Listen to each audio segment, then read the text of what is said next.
લક્ષ્ય ન્યૂઝ, એક નજર, એક લક્ષ્ય. આજે ઋષિ પાંચમના દિવસે તરણેતર મેળામાં સ્નાન કરવા માટે શ્રદ્ધાળુ મોટી સંખ્યામાં ઉમટ્યા. આજે ઋષિ પાંચમ તરણેતરના મેળામાં મંદિરના સાનિધ્યમાં આવેલા કુંડની અંદર હજારો લોકોએ આજે સ્નાન કરવા માટે વહેલી સવારથી જ લોકો તરણેતરમાં આવેલા ત્રિનેત્રેશ્વર મહાદેવના મંદિરના પટાંગણમાં કુંડની અંદર સ્નાન કરવા માટે લોકો આવ્યા હતા. આ મેળો આપણી લોક સંસ્કૃતિને ઉજાગર કરે છે. આજે ભાદરવા સુદ પાંચમ ઋષિ પાંચમ તરીકે ઓળખાય છે. ત્યારે આજના દિવસે તરણેતરમાં આવેલા ત્રિનેત્રેશ્વર મહાદેવના મંદિરે લોકો મોટી સંખ્યામાં દર્શન કરવા માટે આવતા હોય છે અને મોટી સંખ્યામાં લોકો ઉમટી પડ્યા હતા. મંદિરમાં આવેલા કુંડની અંદર દર્શન કરવા આવેલા ભક્તોએ સ્નાન કર્યું હતું.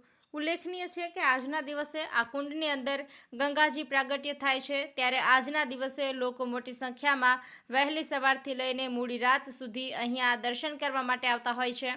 વહીવટી તંત્ર દ્વારા કુંડની આસપાસ તરવૈયાઓની ટીમ રાખવામાં આવી છે. કુંડની અંદર કોઈ વ્યક્તિ ડૂબી ન જાય તે માટેનું આયોજન પણ કરવામાં આવ્યું છે. બ્રિજેશ ત્રિવેદી, સુરેન્દ્રનગર. મારું નામ વામનભાઈ રાણાભાઈ પરમાર છે. હું જામનગરથી આવું છું. આ એક ઐતિહાસિક સ્થળ છે. અહીં મત્સ્યવેદ થયો હતો અને દ્રુપદ રાજાની પુત્રી દ્રૌપદીના અહીંયા સંવયવર થયા હતા. અને આ પંચકુંડ જે છે એનું પણ મહત્ત્વ, સ્નાનનું મહત્ત્વ વધારે છે.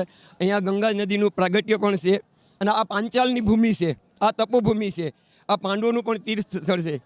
ત્રિનેત્રેશ્વર મહાદેવ કી જય. મારું નામ છે પ્રકાશગીરી ભરતગીરી, અહીંના પૂજારી. આજે ઋષિ પાંચમીનું મહાત્મય બહુ મોટું છે. એટલે ઋષિ પંચમી દિવસે આજે વહેલા 4 વાગ્યાથી માણસોએ, લાખોની સંખ્યામાં માણસોએ સ્નાન કરેલું છે અને ભગવાન ત્રિનેત્રેશ્વર મહાદેવના દર્શન કરી અને ધન્યતા અનુભવી.